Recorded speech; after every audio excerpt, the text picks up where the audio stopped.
Lou, when you go up against teams like Sacramento that are such like ISO heavy, lots of guards, just what's key for you guys? What's top of mind, especially for a guy like you who's going to have a lot of assignments like that tonight? Really try our best to keep the guy in front of us that we guarding in front of us. They got good one-on plays like you said.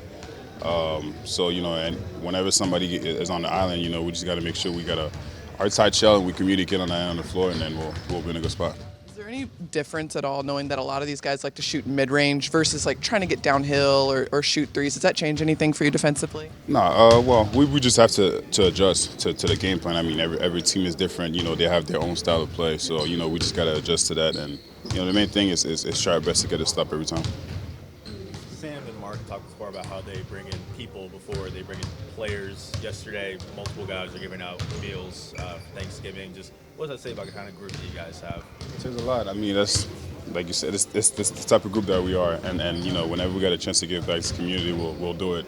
We know what we mean to the community, and we know what the community means to us at the same time. So whenever we got a chance to do something like that, the team will always do it. You're a guy who really values the film room. There's been talk about Kaysen adding more of that to his game. How have you seen that help him? Good. I mean, Kaysen start realizing, how much stuff he can do on defense, and then just him, putting all the time into the film now, it's even better for him, and you can tell the way he's been playing. Sam made the Oklahoma Hall of Fame last week. Just from your perspective, what do you think that accomplishment kind of means to him? It's huge. We all say that in the locker room. Sam is a legend here, and then the fact that he got recognized is amazing. We support him, and all the stuff that he's been doing for this community and this city has been huge. So we're all happy for him. Just how have you felt physically being back these last couple of games after missing those 5 there? Good. Felt good. Got a couple bruises early in the season, but just got to fight through that. But yeah, I'm slowly getting back and getting better. What's been your sort of perspective? I mean, the stats have been going around about Shea scoring 30 almost every game without playing in the fourth. What have you seen from that? Shea's special, obviously. We all know what he can do.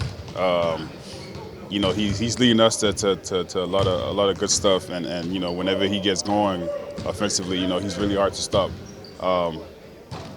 Honestly, on the court, I don't realize it until I just look up and I'm like, damn, he has that many points. But that's just the type of guy she is, and that's how he's gonna get going. So, it's pretty fun to see that, obviously, and it just show how good our team is.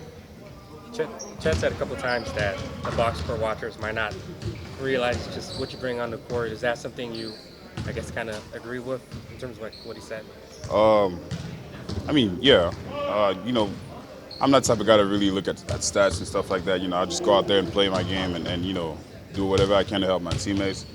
And that's been me. And every time I step on the floor, that's my identity. And then if some of the guys on my team recognize that and can tell that not all the stuff that I do shows on the stat sheet is good. But my main thing is to always go out there and compete and play hard.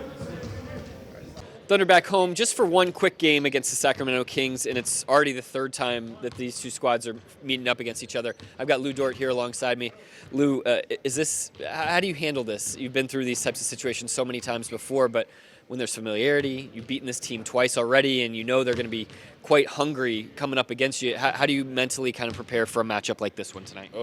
We just got to adjust to anything. Obviously, we've seen them a couple times this season already. They'll adjust on their side, so we got to adjust on our side as well. So, we just got to go out there, play our style of game, and do everything to win the game.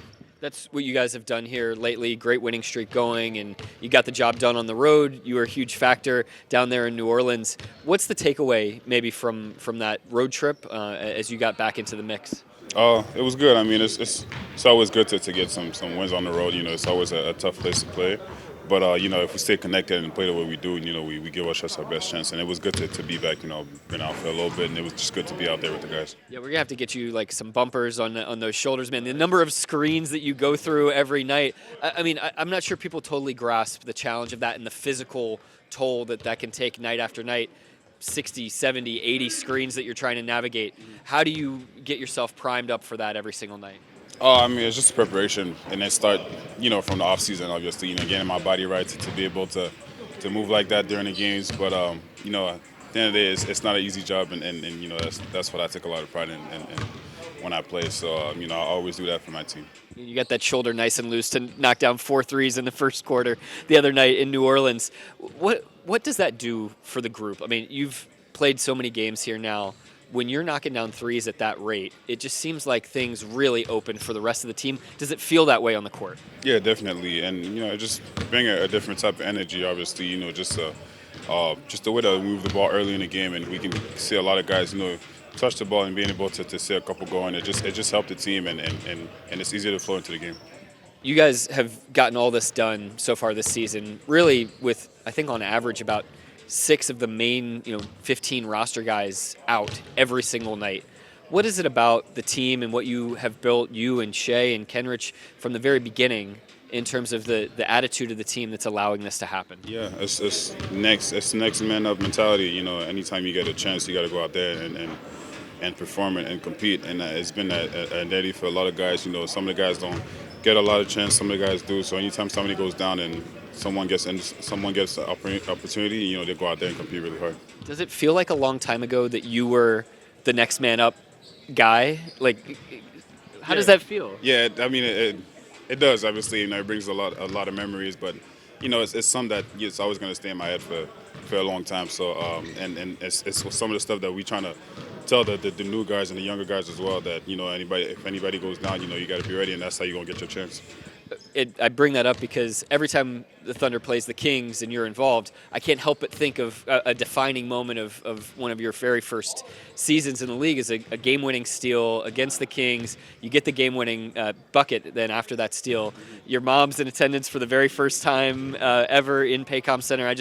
Do those memories still flow through you in the course of an 82-game regular season, or are you so locked in that it's hard to get there? Yeah, it's a mix of both. I mean, those moments you just named is something that I can't ever forget. Obviously, you know, it's a big part of my journey and my career. But you know, I try my best to stay grounded and stay focused on the next game.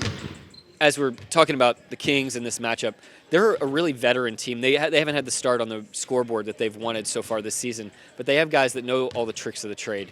What are going to be some keys for you when you look at guys like Westbrook and DeRozan and Dennis Schroeder, who you played alongside? Yeah, I mean, those are the guys that has a lot of experience. You know, you never know when a team like that can really click and get going.